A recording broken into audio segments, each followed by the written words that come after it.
Om Sri Sai Ram, Om Sri Sai Nadhaya Namaha, Om Sri Sai Parabrahmane Namaha. Today we are going to discuss Saisatcharita Chapter 15, and this chapter is very important for the devotion part of our Shraddha and Saburi towards Baba. We became Sai devotees because we did so many good things, godly things, and we served people, and these are the reasons why we became Sai devotees. And because of that reason, Sai will make sure that we will definitely achieve supreme state of the existence.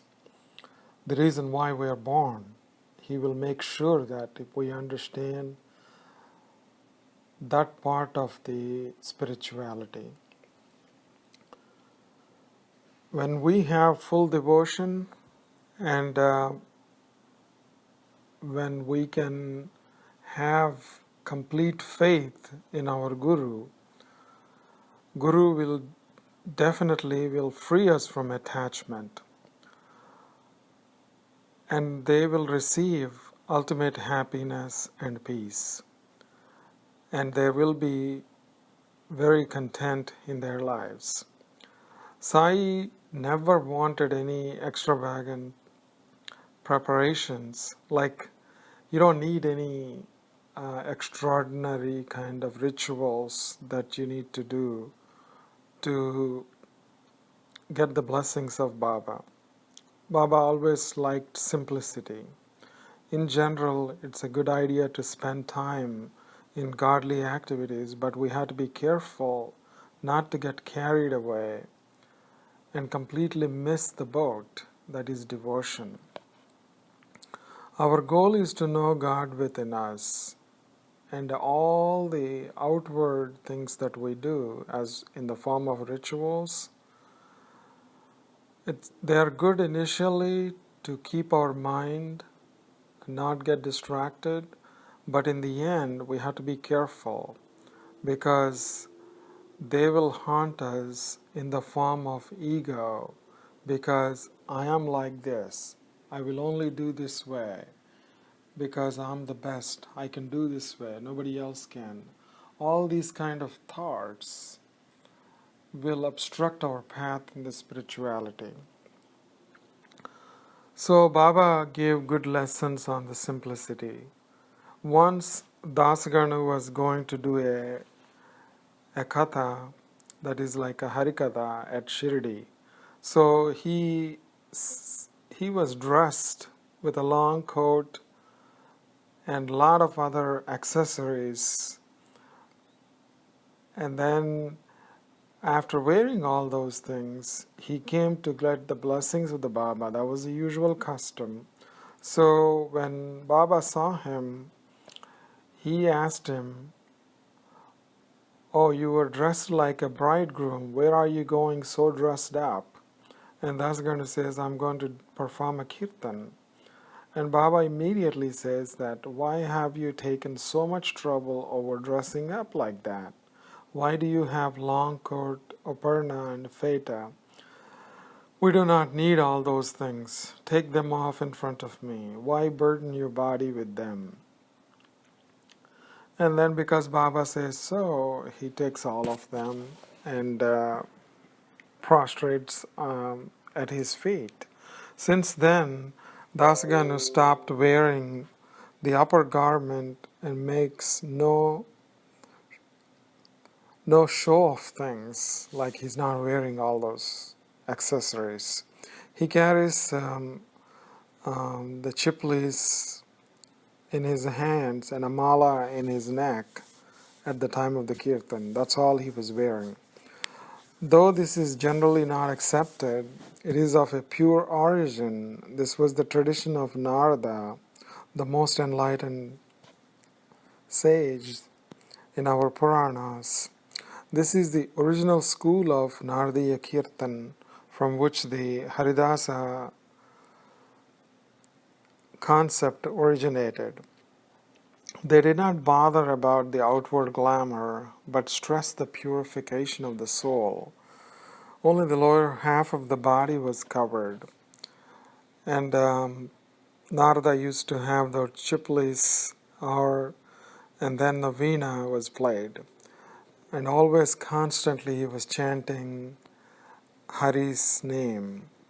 Such is the well-known and pure image of the Narada. That's what Baba wanted Dasgana to learn, not only Dasagana. And we all need to learn that kind of thing. And then next in this chapter, Hemant Pant talks about the Cholkar's devotion. And let us see that story. Once Dasgana Maharaj was doing a kirtan in Pune, where Cholkar happened to be there. While listening to the Sai stories from Dasgana Maharaj, he had goosebumps and developed some kind of special attachment to Sai. When a kirtan is performed, everybody's looking at the funny aspects of the Haridas or the story or some other stuff, whereas Cholkar was somehow attracted to the Sai's teachings. Then he humbly prays to Baba and says that, Baba, I am poor and have to look after a family. My life depends on my job. To keep this job, I have to pass an examination and become permanent in this job. I have prepared with a lot of effort, and I solely depend on passing the examination. Otherwise, I will lose this job, which I hold on probation, and I will be deprived of the little that I earn. If I pass by your grace, I will present myself at your feet and distribute sugar candy in your name. This is my firm resolution. So this is how Cholkar prayed to Baba in his mind. And he postponed his resolution because of his poverty for a while, but he decided to save some money by cutting his expenses. He stopped eating anything made of sweet and having his tea without sugar. He started saving some money, and once he got enough, then he wanted to go to Shirdi. Because the moment he prayed to Baba, and when he did this exam, he passed the exam and he got his permanent job. It's like a promotion. So, and then once he goes to Shirdi, he prostrated in front of Baba, and with a pure heart, he distributed sugar and offered coconut to Baba, and then said, "Today, all my wishes have borne fruit. They all came true." He was staying at that time with the Babu Sahib Jog, and then they were about to leave after taking the darshan of Baba. While leaving, Baba told Jog to make sure that Cholkar gets tea with sugar in it, and lots of sugar in it. Jog could not understand what Baba was saying, but Cholkar was moved because Cholkar was the only one who knows what Baba said. He understood the greatness of Baba and developed utmost faith in Baba. So Baba gave reassurance and said these words, "If you spread your palms with devotion before me, I am immediately with you, day and night.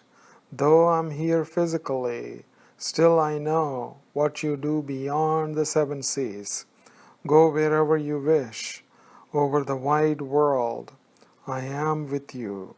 My abode is in your heart, as well as in the hearts of all beings. Blessed and fortunate indeed is he who knows me thus." Those are the beautiful words and reassuring words that Baba gave. And such is the presence of Sai And all of us should have no second thoughts about this truth. So this is the kind of devotion we all need to develop towards our Guru Sai, so that he can bless us and guide us throughout. And the next Hemant Pant talks about the story of the two lizards. Once Baba was sitting in Dwarka Mai and a lizard was making some kind of noise. One of the people there asked Baba whether this meant anything. So it was kind of funny, but at the same time, Baba said this lizard is eagerly waiting for her sister to come from Aurangabad. And everybody was surprised. They thought Baba was joking. But after a little while, a gentleman came with a horseback from Aurangabad. And because they had traveled for a while, he wanted to rest this horse. And he also took the bag of grams from his shoulders. And then when he was doing that, a lizard jumped onto the wall and met the other lizard. They both were like sisters, and they were like whirled around and danced with love. All this is really wonderful and proves the omniscience of Sai. Sai knows everything. As Sai devotees, we have to learn to be simple in our worship and in our daily activities. We need to be humble and considerate. We need to understand the real meaning behind Cholkar's story. Here, quitting sugar means we have to not just run after luxuries in life and not avoid difficulties in life, because the difficulties are going to be there. Difficulties teach us to be patient. Difficulties teach us endurance. And difficulties teach us how to encounter the hardships in our lives. So these are the benefits. And the other thing is, quitting sugar means sometimes we prefer only the good things in our lives. We're afraid to face the difficulties, right? So this is what we need to learn. So with this, Baba taught us how to encounter these hardships. Baba is always with us, no matter where we are, and he's always taking care of us. So let's not forget this kind of devotion that we need to show, and at the same time realizing that Baba knows the past, present, and the future, and he knows what is best for us. So we just have to rely on Baba's teachings and Baba's presence in our lives. With this, we will conclude this chapter, and we will talk about other chapters in the next satsangs. Om Sri Sai Nadharpanamastu. Om Sri Sai Ram. Om Sri Sai Nadhaya Namaha. Om Sri Sai Parabrahmane Namaha. Om Sri Sachidananda Sadguru Sainath Maharaj Ki Jai.